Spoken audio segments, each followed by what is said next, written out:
Incubator that we've been running consistently since April, maybe late February. Yes, that's a big jump though. We've been running it consistently. We've hatched a couple hundred chickens, a bunch of ducks, and a few geese. Right now in here we have duck eggs, goose eggs, chicken eggs, and a peacock egg. So hopefully we'll start getting pea chicks soon. Don't we have guinea eggs in there?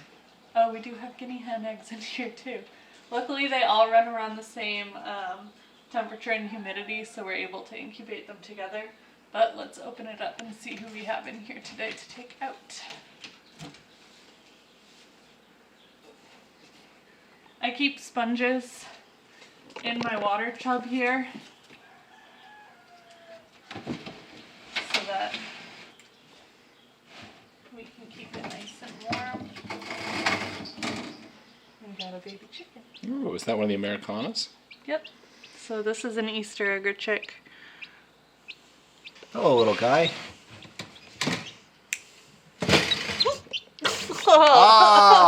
Oh, he just pooped. Here's a chicken coming out.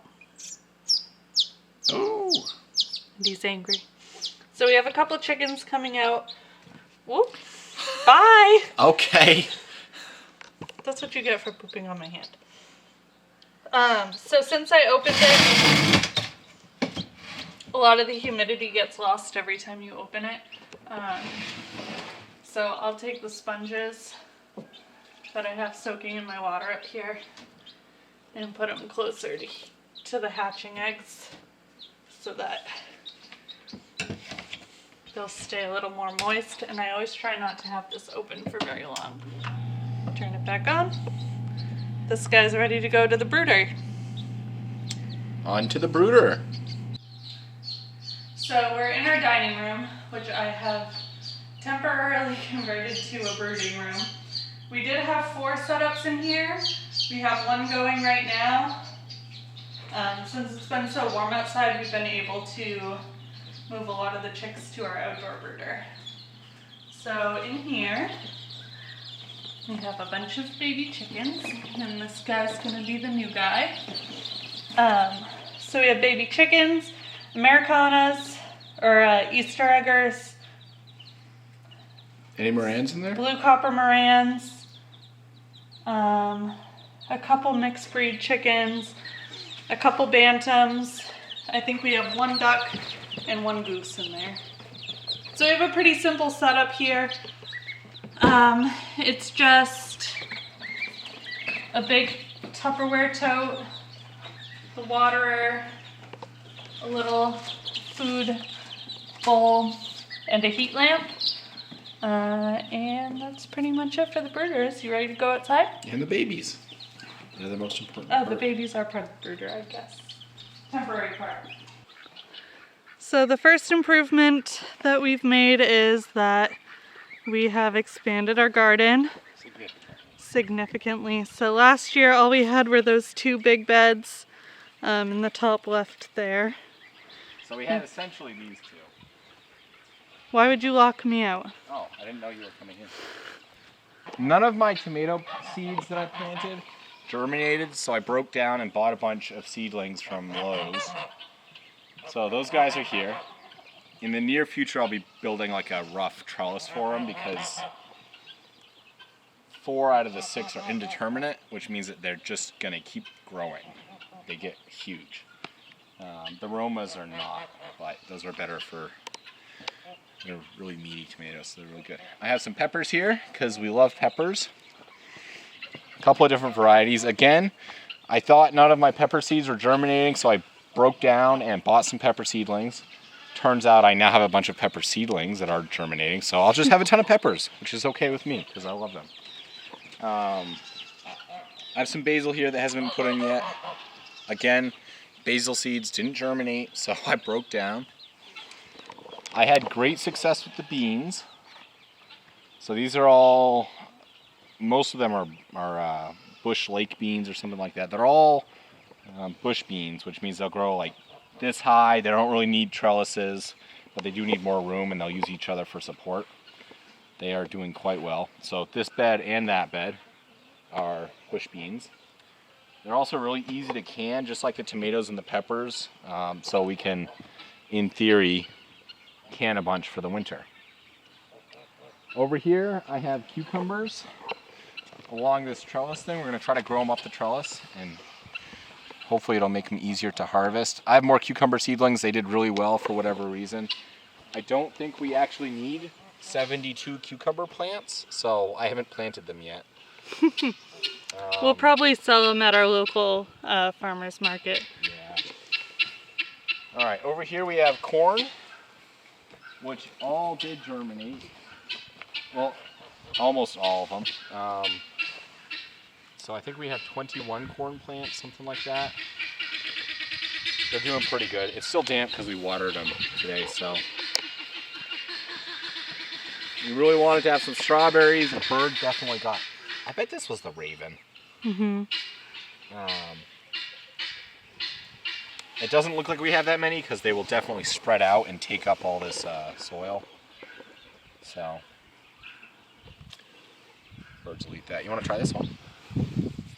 It's dirty, but I'm sure it's delicious. You want to try it? No. It's just dirt.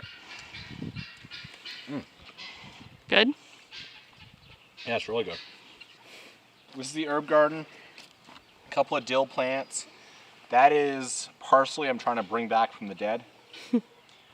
That is tarragon. A couple of rosemary plants.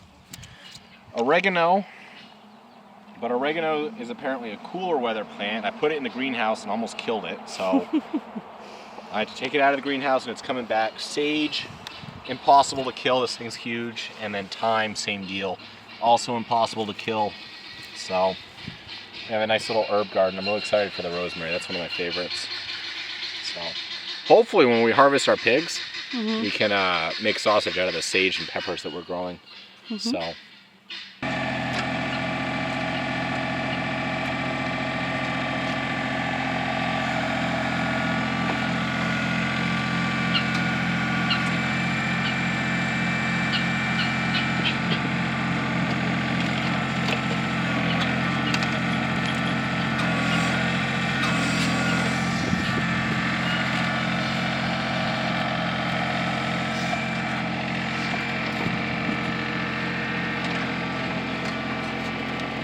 And into the beds.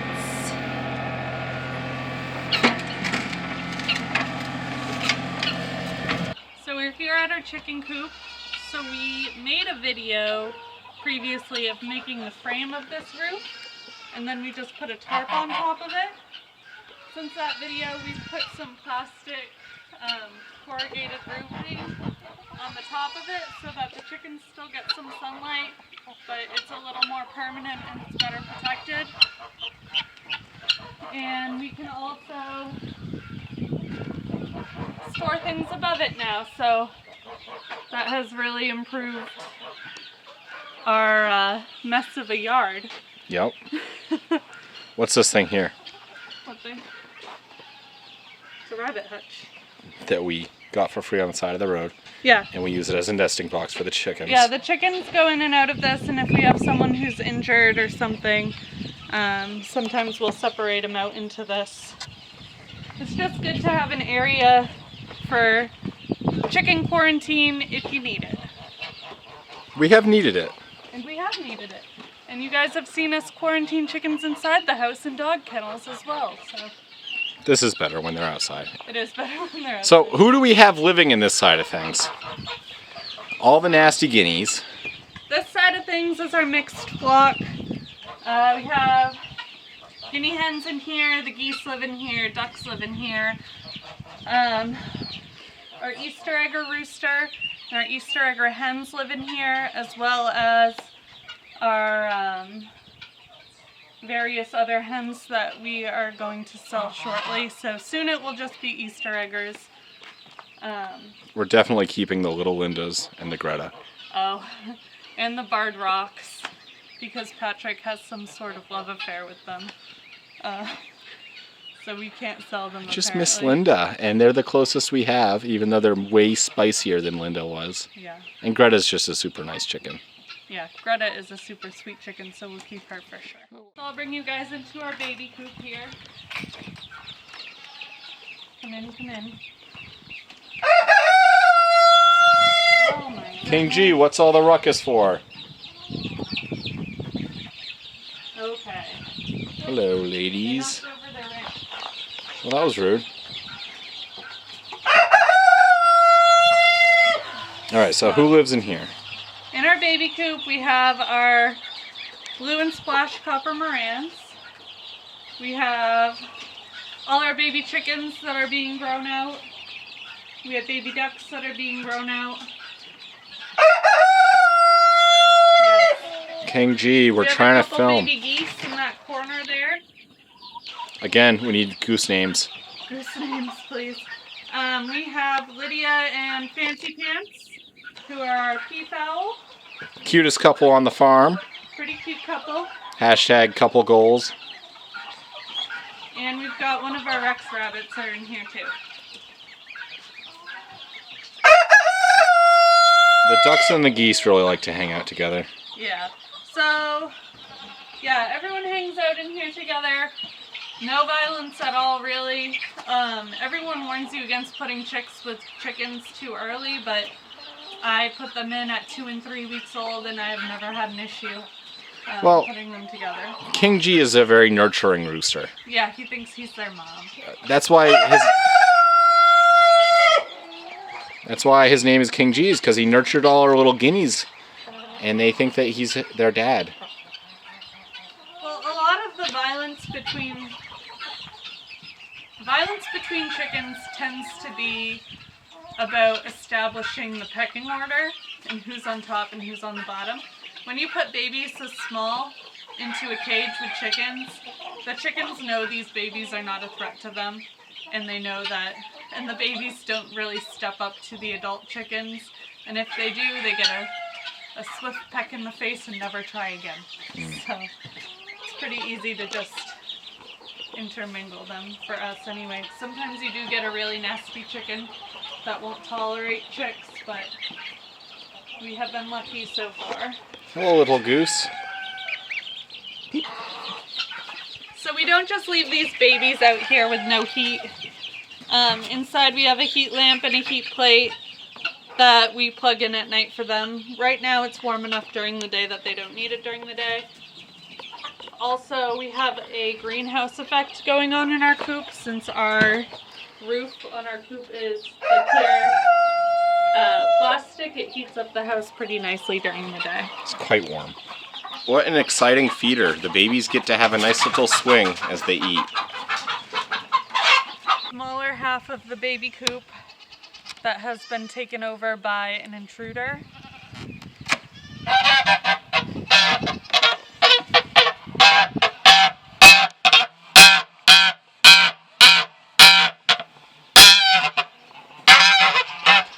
Shut it. She's upset. She's upset. She's calling her other geese. We leave that open during the day for her to go in and out, but she's gone broody. She has one egg, which is kind of rude to go broody over, honestly. But we close her in at night, and it's been working so far. She's very grumpy. So this is the cage where we used to keep our older pigs, and we have switched it over to a grown-out baby's pen. Hello, little babies.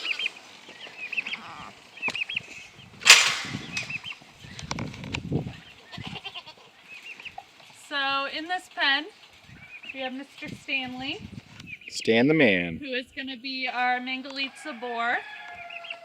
We have Kevin, who is our hopefully male emu. We have a bunch of turkeys, and we have a bunch of our fully feathered out chicks that we've been hatching. Stanley and Kevin match. They have the same outfits, if anyone noticed. Racing stripes. See? Racing stripes. Racing stripes. Ooh, spicy pig! Stanley still needs some socialization work. The next cage that we can access is Pippa's cage.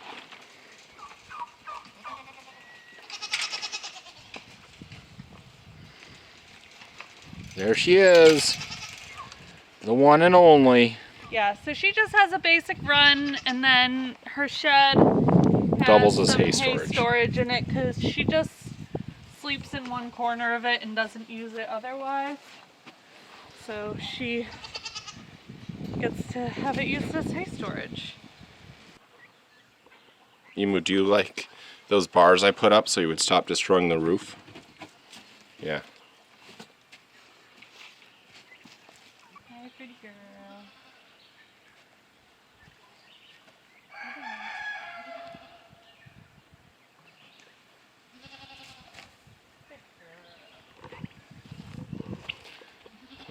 This is our section for our goats here. They're all gonna try to escape as I open the door because we let them out to roam, and now they expect it at this point, and they're kind of rude about the gate. So I'll be quick. Look, she's gonna just try to come out. She's almost getting too big. Joe, don't be rude. Joe knows that she's not supposed to leave. Joe. Joe. Okay, get in. Quick. Hello, goats.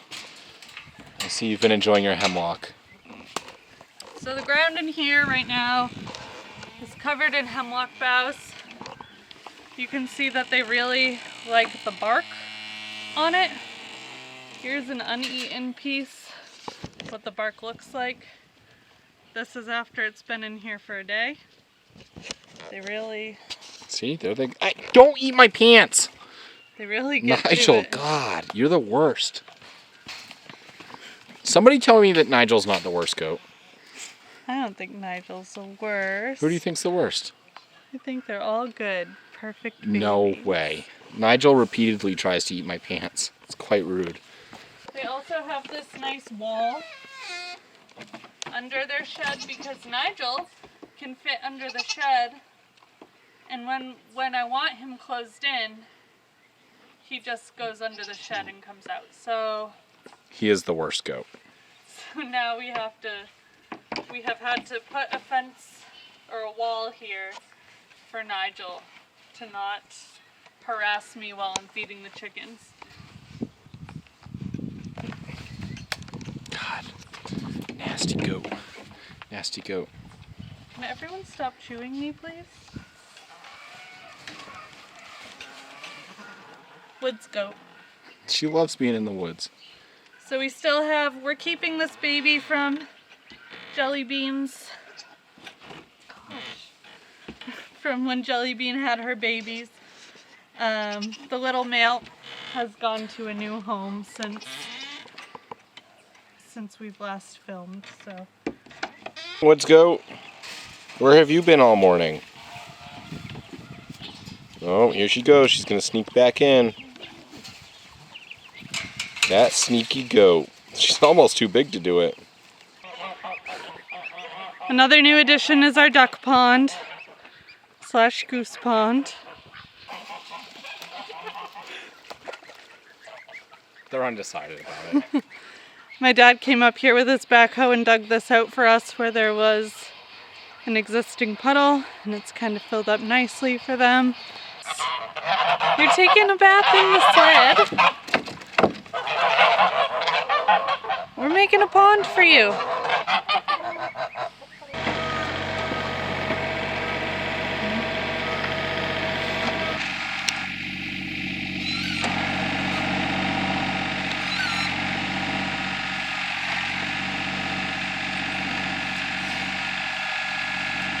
And that's our duck house, so we are going to fence in around this little pond and trap all the ducks and geese in here so they can't run into the road anymore.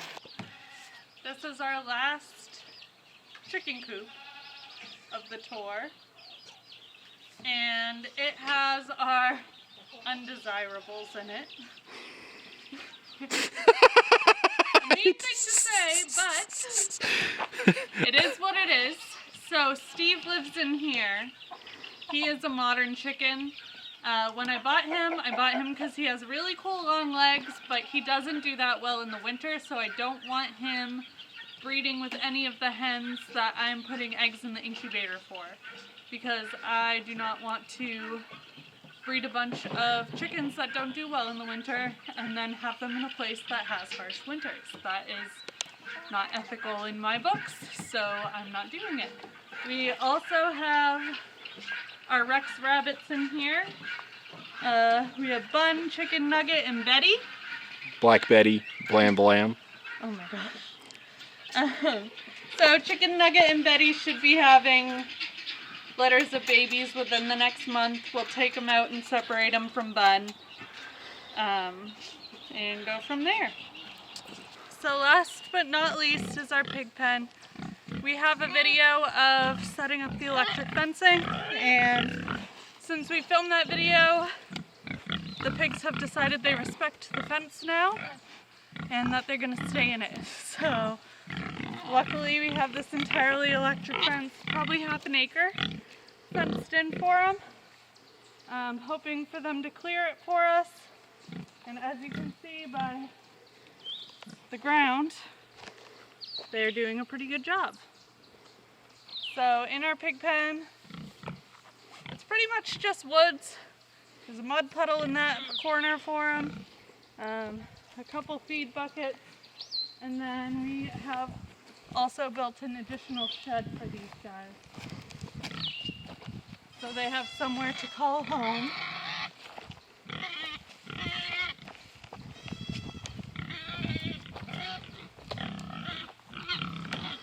So Patrick built this shed for these guys. Watch your legs. Don't bite me. He's thinking about it. Patrick built this shed for these guys, and all three of them fit in it pretty comfortably. But they don't really use it that much anymore. Well, they sleep in it at night. Sometimes. Sometimes not, though. But look at how industrial. So we were concerned about them escaping when we first got it. So we put a heavy duty bolt, heavy duty handle. Oh, good pig. Come here, good pig. Good pig. Don't give me an attitude. Don't give me an attitude.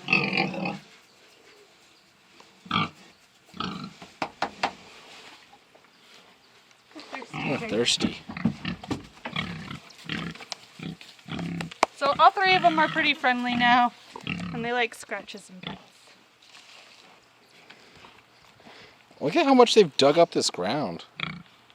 So They're doing a great job. before we put the pigs in here, this was all ferns, like ferns and raspberries, and just kind of like, the raspberries didn't even produce fruit. It's a lot of just like useless brush. But now they're gonna turn it into soil, and at some point we'll move them, and we will probably have some grass or hay or something here. Ooh, don't be a grump. Toodles. Here we have the woods goat. She's not in her pen because she's sneaky. Baby goat, what are you doing? We should really name this goat. I don't know if Woods Goat's gonna cut it.